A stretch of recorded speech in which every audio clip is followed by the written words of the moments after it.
కేసీఆర్ నాయకత్వంలో మేము పనిచేసినటువంటి వాళ్ళం కనుకనే మేము ఎంతో సంయమనంతో ఉన్నాం. నీకు బాధ్యత లేదు. ఆనాడు తెలంగాణ వద్దని ఆంధ్రోళ్ళ కాలంకు అడుగులకు మడుగులొత్తుకుంటూ తిరిగినో నేను రాష్ట్రం కోసం పోరాటంలో ఏనాడు కలిసి రానటువంటి వ్యక్తివి నువ్వు. ఆంధ్ర నాయకత్వం ఆంధ్ర పాలకుల వెంట వాళ్ళ అడుగులకు మడుగులొత్తుకుంటూ తిరిగినటువంటి వ్యక్తివి నువ్వు.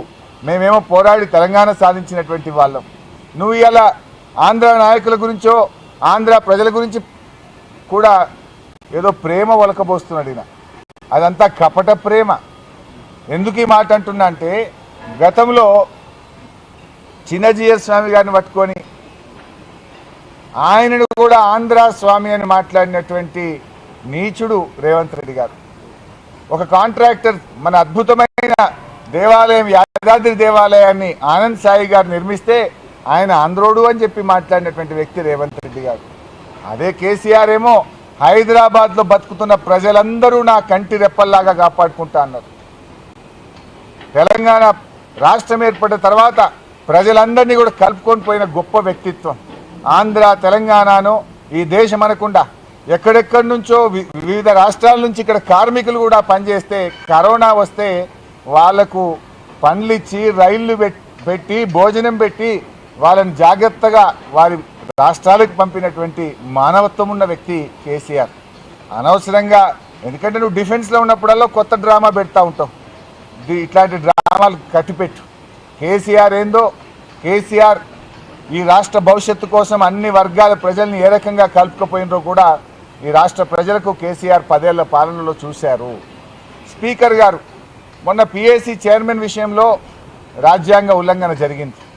నిన్న రేవంత్ రెడ్డి గారు కూడా మాట్లాడుతూ ఏమన్నాడంటే ఎన్నిక జరిగిందట. మీరు ఇలా పేపర్ చూడండి. ఉదయమే నేను 2-3 పేపర్లు చదివాను. పేపర్లో ఎన్నికల ప్రక్రియ ద్వారా పిఏసీ చైర్మన్ ఎన్నిక జరిగిందని నిన్న చిట్చాట్లో రేవంత్ రెడ్డి గారు చెప్పాడు. ఇదో సమస్య రేవంత్ రెడ్డితో. చిట్చాట్లో చెప్తాడు నేనేడన్నా అంటాడు.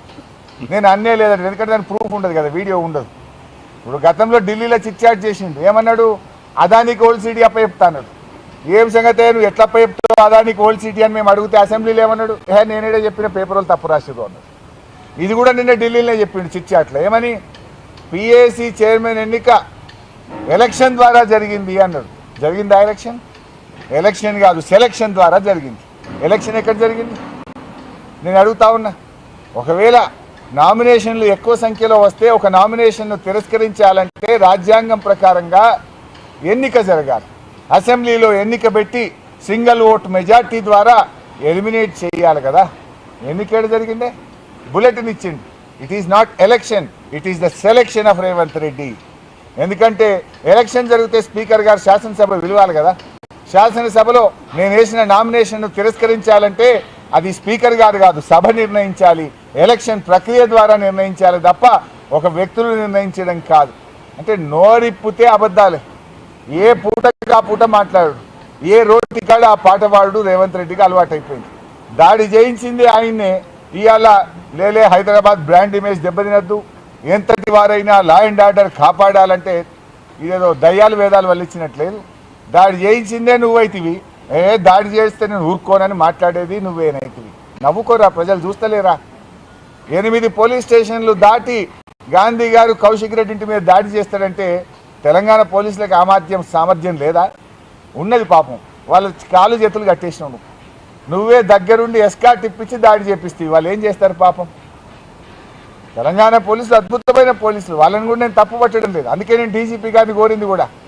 ఇది అత్యున్నత స్థాయిమైనటువంటి అవకాశం. రాగద్వేషాలకు అతీతంగా పనిచేయాలి. న్యాయానికి చట్టాన్ని కాపాడే విధంగా పనిచేయాలి తప్ప ఒక వ్యక్తుల ఇష్టాయిష్టాలకు అనుకూలంగా పనిచేయొద్దని చెప్పి కూడా నేను పోలీసులకు కూడా హితవు పలుకుతా ఉన్నాను. ఇక నా ఆరోగ్యం గురించి కూడా మీరు వచ్చింది అందుకోసం నాకు తెలిసి క్వశ్చన్ అడుగుతారని. కానీ సరే, నాకు నిన్న వాళ్ళు తొక్కిసలాటలో తోపులాటలో కొంత చేయికి దెబ్బ తగిలిన మాట వాస్తవం. అయితే డాక్టర్ల దగ్గరికి వెళ్తే చూసి ఒక 15 రోజుల పాటు 15 రోజుల పాటు ఫిజియోథెరపీ చేయండి. ఒకవేళ ఫిజియోథెరపీలో బాగా అవుతుందని అనుకుంటున్నాం. కాకపోతే మళ్ళీ చూసి ఏం చేయాలో చేస్తామన్నారు. ఉదయం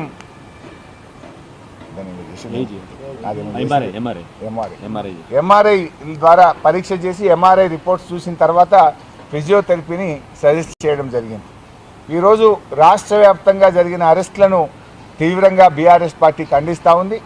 రాష్ట్రంలోని అన్ని పోలీస్ స్టేషన్లలో ఆదిలాబాద్ నుంచి ఆలంపూర్ దాకా మరి అన్ని చోట్ల కూడా మా నాయకులను అర్ధరాత్రి పూట మహిళలను కూడా చూడకుండా అరెస్ట్ చేయడం జరిగింది. ఇది చాలా దుర్మార్గం. ఈ అరెస్టులను తీవ్రంగా ఖండిస్తూ ఉన్నాం. ఈ రాష్ట్ర వ్యాప్తంగా అరెస్ట్ చేసినటువంటి వారిని వెంటనే విడుదల చేయాలని చెప్పి కూడా బీఆర్ఎస్ పార్టీ డిమాండ్ చేస్తుంది. Thank you.